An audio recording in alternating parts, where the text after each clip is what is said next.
Hello everyone. तो हमने planning का फर्स्ट पार्ट ऑलरेडी बना लिया है। अब हम सेकंड पार्ट आज स्टार्ट करने वाले हैं। तो फर्स्ट पार्ट पे हमने देख लिया था कि प्लानिंग क्या होती है, उसकी इम्पोर्टेंस, फीचर्स, लिमिटेशंस। तो एक बार जाकर फर्स्ट पार्ट देख लो, तभी ये वाला पार्ट भी समझ में आएगा। तो हम स्टार्ट करने वाले हैं आज प्लानिंग का प्रोसेस, जो मोस्ट इम्पॉर्टेंट है।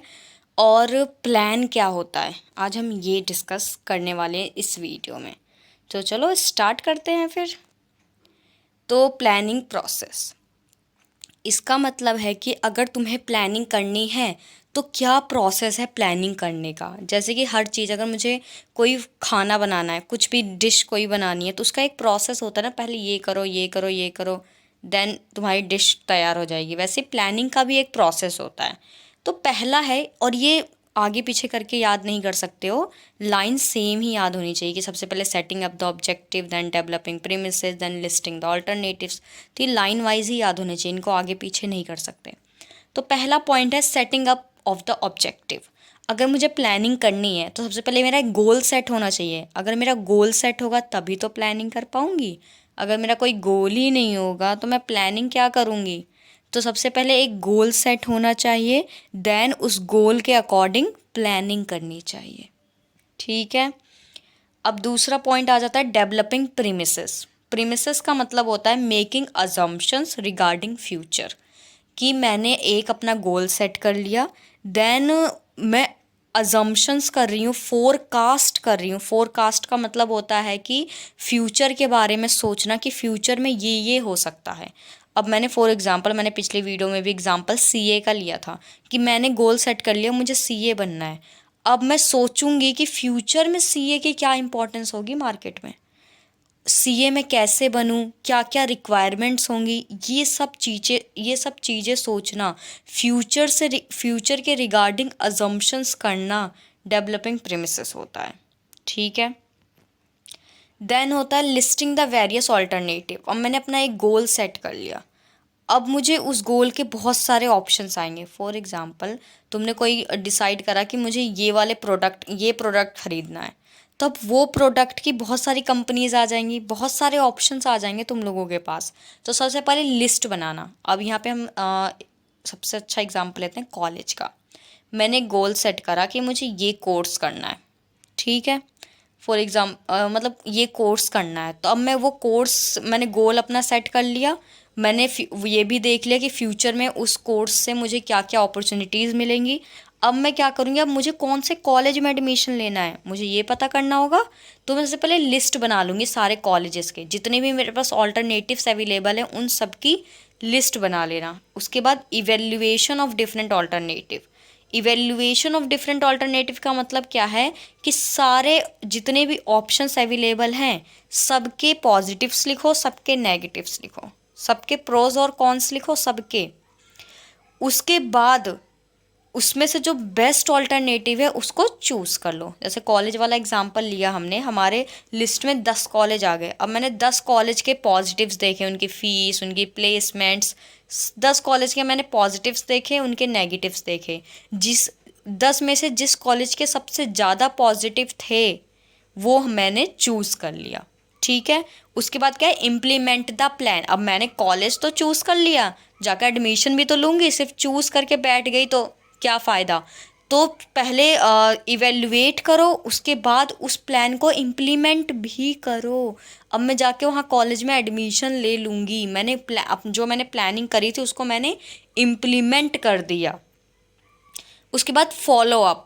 इस फॉलो अप का मतलब है कि मैंने इम्प्लीमेंट तो कर दिया प्लान, पर मैं उसको क्रॉस चेक तो करा ही नहीं कि जैसा मैंने प्लान किया था क्या वो सच में वैसा है। मतलब कि जो मैंने सोचा था वो क्या एक्चुअल में वो ऐसा है। मैंने जो कॉलेज के बारे में सोचा था, ये था वो था, ये सब सोच रखा था। जब मैं कॉलेज में गई तो अब मैं देखूंगी कि वो क्या सच में ऐसा है। जैसे गवर्नमेंट बहुत बार क्या करती है, पॉलिसीज़ बना देती है, पॉलिसीज़ बना के छोड़ देती है। उसको बाद में चेक करना कि मैंने जो ये नई स्ट्रैटेजी लेकर आई हूँ, जो नई पॉलिसी लेकर आई हूँ, क्या वो अच्छे से वर्क कर रही है, मैंने अच्छी पॉलिसी बनाई है कि नहीं। फीडबैक लेना, अगर उस पॉलिसी में कोई कमी है तो उसको दोबारा से ठीक करना। तो ये फॉलो अप होता है। तो इससे तुम एक वर्ड यूज़ कर सकते हो पूरा प्रोसेस याद करने के लिए, S means setting up the objective. Die if setting up of the objective, developing premises, listing the various alternative, evaluation, then selecting, then implementing, then follow up. Okay, अब हम डिस्कस करते हैं कि प्लान क्या होता है. तो plan is a document that outline how goals are going to be met. तो हम कहते हैं ना, हमने प्लान कर लिया. प्लानिंग में क्या आ जाता है? प्लानिंग में सब कुछ आ जाता है कि मैंने प्लानिंग भी कर ली और पूरा प्रोसेस भी फॉलो कर लिया, बाद में उसको चेक भी करा कि मेरा जो प्लानिंग था वो अच्छी थी कि नहीं, सब कुछ कर लिया. बट प्लान में क्या होता है? प्लान में हमें सिर्फ ये सोचना होता है कि अगर मुझे ये प्रॉब्लम है तो मैं उसका सॉल्यूशन कैसे निकालूं, कैसे मैं अपने गोल को अचीव करूं. मेरा सिर्फ यही मोटो होता है कि मुझे अपने गोल को अचीव करना है, बस.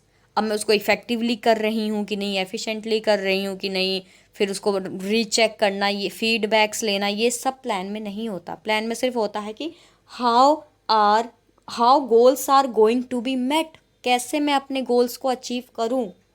तो यहाँ पे दो टाइप के प्लान्स होते हैं. एक सिंगल यूज़ प्लान होता है, एक स्टैंडिंग प्लान होता है. देखते हैं क्या होते हैं. सिंगल यूज़ प्लान क्या होता है? Single use plan or one time use plan. Single use plan होता है जो हम सिर्फ एक बार बनाते हैं, देन ख़त्म. एक बार प्लान बनाया, ख़त्म हो गया, उसको दोबारा यूज़ नहीं कर सकते. वो सिर्फ एक बार के लिए बनता है, किसी पर्टिकुलर टास्क को कंप्लीट करने के लिए. एक बार हमने प्लान बनाया, बस, देन ख़त्म. उसके बाद हम उसको बार बार यूज़ नहीं कर सकते. इसके फीचर्स क्या हैं? Single use plan are use only once. एक बार ही यूज़ होता है बस. Prepare to meet the demand of specific situation. कोई स्पेसिफिक सिचुएशन होगी, जैसे एग्जांपल यहाँ पे ले लो कोविड का, कि कोविड में बिजनेसेस को कुछ डिसीजंस लेने पड़े होंगे. तो वो डिसीजन, उनमें से कुछ डिसीजन ऐसे होंगे जो स्पेसिफिक किसी सिचुएशन के लिए होगा. ठीक है, अब बाद में फ्यूचर में वो डिसीजंस दोबारा लेने की ज़रूरत नहीं पड़ेगी. तो ये सिंगल यूज़ प्लान है. एक बार प्लान को यूज़ करा किसी स्पेसिफिक सिचुएशन को सॉल्व करने के लिए, उसके बाद उसका कोई लेना देना नहीं है. These are discarded when the situation is over. जैसे ही वो सिचुएशन सॉल्व हो जाएगी, वो प्लान ख़त्म हो जाएगा. ठीक है. Every time a new plan is prepared for new situation. Her time नई सिचुएशन आएगी, नई सिचुएशन के हिसाब से नया प्लान हम बनाएंगे. एक प्लान एक बार बनाया, जैसे सिचुएशन सॉल्व हो गई, वो प्लान ख़त्म, then next situation, next plan बनाएंगे, वो प्लान ख़त्म, वो सिचुएशन ख़त्म हो जाएगी, प्लान ख़त्म हो जाएगा. ठीक है. तो सिंगल यूज़ प्लान क्या होता है? जो एक बार यूज़ किया जाता है. स्टैंडिंग प्लान क्या होता है? It means plan once made is used for many years. एक बार प्लान बन गया, फिर वो सालों साल यूज़ होता रहेगा. इसको हम रिपीट यूज़ प्लान भी कहते हैं. इसके फीचर्स देखते हैं. These are recurring plans used for an indefinite period. एक ये क्या होता है? रिकरिंग प्लान होता है. एक बार बना दिया प्लान, जन सालों साल क्या होता रहेगा? यूज़ होता रहेगा. जैसे स्कूल कॉलेजेस में एक प्लान बना दिया गया कि आईडी कार्ड्स चेक होंगे. तो एक बार बनाया था किसी ने, अब वो सालों साल चलते हुए आ रहे हैं. तो क्या हो गया? ये रिकरिंग प्लान्स हो गए. These plans are prepared by top management. ठीक है. ये प्लान कौन बनाता है? टॉप मैनेजमेंट बनाता है. अगर टॉप मैनेजमेंट नहीं पता तो जाके सबसे पहले बेसिक की वीडियो देखो, फर्स्ट चैप्टर की. ठीक है. एग्जाम्पल ऑफ थर्ड पॉइंट है, example of these plans are policy, rules, methods etcetera. कोई पॉलिसी बना दी. ठीक है. अब जैसे गवर्नमेंट ने पॉलिसी बना रखा है, फॉर एग्जांपल बेटी बचाओ बेटी पढ़ाओ. तो एक बार बना दी, अब वो सालों साल चलती हुई आ रही है. मेक इन इंडिया हो गया, मेड इन इंडिया हो गया. ये सारे प्लान्स एक बार बना दिए गए और अब वो 4-5 सालों से चलते हुए आ रहे हैं. तो ये सारे क्या हो गए? स्टैंडिंग प्लान हो गया. कोई रूल बना दिया, जैसे स्कूल्स में रूल्स होते हैं ना, नेल्स नहीं बड़े होने चाहिए, प्रॉपर यूनिफॉर्म में होने चाहिए. तो ये प्लान्स कितने सालों से चलते हुए आ रहे हैं, रूल्स. तो ये सारे कौन क्या होते हैं? Standing plan. अब देखते हैं कि सिंगल यूज़ प्लान और स्टैंडिंग प्लान में आखिर डिफरेंस क्या है. तो सिंगल यूज़ प्लान सिर्फ एक बार यूज़ होता है. स्टैंडिंग प्लान को हम बार बार यूज़ कर सकते हैं. दूसरा पॉइंट है, it is discarded when the project is over. एक बार सिचुएशन ख़त्म हो गई, प्रोजेक्ट ख़त्म हो गया, तो वो प्लान भी ख़त्म हो जाएगा. बट यहाँ पर क्या होता है? ये प्लान जो होता है वो ख़त्म नहीं होता, वो लॉन्ग टाइम के लिए चलता रहता है. जो रेगुलर एक्टिविटीज़ होती हैं उनके लिए ये प्लान बनाया जाता है. रूल्स रेगुलेशंस जो बनाए जाते हैं, सारे स्टैंडिंग प्लान ही होते हैं. तो सिंगल यूज़ प्लान में आ जाता है बजट, प्रोजेक्ट. जैसे बजट होता है कंपनी का बजट, देश का बजट, हमारे घर का बजट महीने महीने बनता है ना. एक बार वो मंथ ख़त्म, देन बजट, वो प्लान भी ख़त्म. स्टैंडिंग प्लान क्या होता है? पॉलिसीज़ होती हैं, रूल्स होती हैं जो एक बार बना दी जाती हैं, 4 5 10 साल चलती रहती हैं। तो ये होता है हमारा सिंगल यूज़ प्लान और स्टैंडिंग प्लान। तो आज के लिए इतना ही। अगर वीडियो अच्छी लगी तो प्लीज़ लाइक करो, शेयर करो, सब्सक्राइब करो, ठीक है। ज़्यादा से ज़्यादा अपने दोस्तों के साथ शेयर करो। अगले पार्ट में हम ये वाला चैप्टर ख़त्म कर देंगे प्लानिंग का, और जल्दी ही इकोनॉमिक्स की भी वीडियोस आ जाएंगी। तो सपोर्ट करो। Thank you and all the best for your exams.